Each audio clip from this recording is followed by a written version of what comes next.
एक ऐसी कंपनी जो पहले से डूब रही थी और जिसका आगे कोई फ्यूचर ही नहीं था, स्टीव जॉब्स ने उसमें पैसा क्यों लगाया? क्योंकि स्टीव जॉब्स ने पहले ही बहुत तगड़ी कंपनी एप्पल बना रखी थी, जो कि दुनिया की सबसे वैल्यूएबल कंपनी थी। हालांकि ये अलग बात है कि उनको उस कंपनी से निकाल दिया गया था बोर्ड ऑफ डायरेक्टर्स के द्वारा। तो इस वीडियो में हम पिक्सार स्टूडियोज के बारे में सब कुछ जानेंगे। तो स्टार्टिंग से शुरू करते हैं। एक्चुअली में पिक्सार स्टूडियो एक ग्राफिक्स ग्रुप था 1979 में लुकास फिल्म डिवीजन का। फिर जब सन 1986 में स्टीव जॉब्स ने इसको खरीदा, तब जाके इसका नाम पिक्सार स्टूडियो पड़ा। क्योंकि जॉर्ज लुकास उस समय पे फाइनेंशियल डिफिकल्टी फेस कर रहे थे, क्योंकि उस समय उनका डाइवोर्स हो रहा था। इसी वजह से उस समय उनको बहुत सारे अपने एसेट्स बेचने पड़े। एंड क्योंकि हमारे स्टीव जॉब्स स्टार्टिंग से ही मास्टरमाइंड थे, इसलिए उनको ये टाइम सबसे बेस्ट लगा कंपनी खरीदने के लिए, जिससे उनको कंपनी रिलेटिवली लो कॉस्ट पे मिल गई। क्योंकि सन 1985 में स्टीव जॉब्स को एप्पल से निकाल दिया गया था। इस समय पे स्टीव जॉब्स एक ऐसी कंपनी ढूंढ रहे थे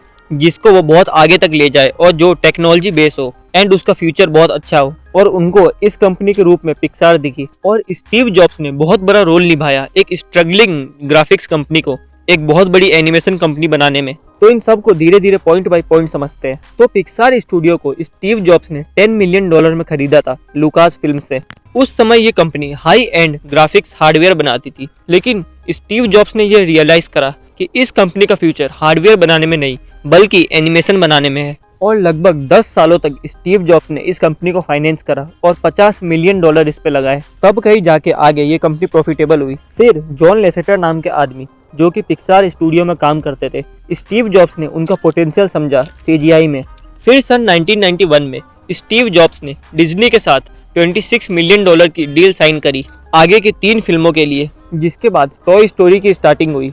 लेकिन स्टीव जॉब्स ने डील में ये साफ कर दिया था कि पूरा क्रिएटिव पावर पिक्सार स्टूडियोज के पास होगा, लेकिन डिस्ट्रीब्यूशन का पावर डिज्नी के पास होगा, क्योंकि डिज्नी बहुत बड़ी कंपनी है और इसका डिस्ट्रीब्यूशन पावर बहुत ज़्यादा है। उसके बाद 1995 में टॉय स्टोरी आई और उसने पूरी दुनिया को हिला के रख दिया। टॉय स्टोरी ऐसी पहली मूवी बनी जो कि पूरी CGI से बनी थी, बिना किसी हैंड ड्रॉन एनिमेशन के। और इस मूवी ने वर्ल्ड वाइड $373 मिलियन कमाए, जिससे CGI का पावर मालूम पड़ा लोगों को। और टॉय स्टोरी के आने के बाद पिक्सार एक बहुत बड़ी कंपनी बन गई।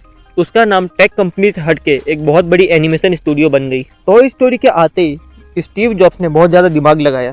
उन्होंने एक ही रात में इसका IPO लॉन्च करा और उनकी $50 मिलियन की इन्वेस्टमेंट एक रात में $1.5 बिलियन हो गई।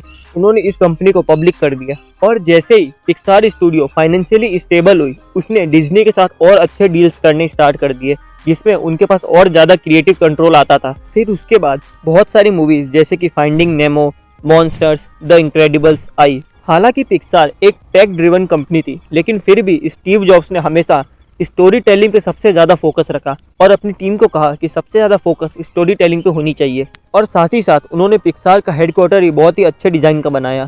फिर 2006 में डिज्नी ने पिक्सार स्टूडियो को $7.4 बिलियन में खरीद लिया, जिसके साथ स्टीव जॉब्स सबसे बड़े शेयर होल्डर बन गए डिज्नी के। फिर डिज्नी ने टैंगल्ड एंड फ्रोजन जैसी मूवीज लॉन्च करी, क्योंकि उनका भी करियर कुछ खास चल नहीं रहा था डिज्नी में, और डिज्नी कंपनी उस समय बहुत ज़्यादा लॉस में चल रही थी। तो अंत में इसका सारांश ये निकलता है कि स्टीव जॉब्स ने दुनिया को ये दिखा दिया कि टेक्नोलॉजी एंड स्टोरी टेलिंग साथ में भी काम कर सकती है।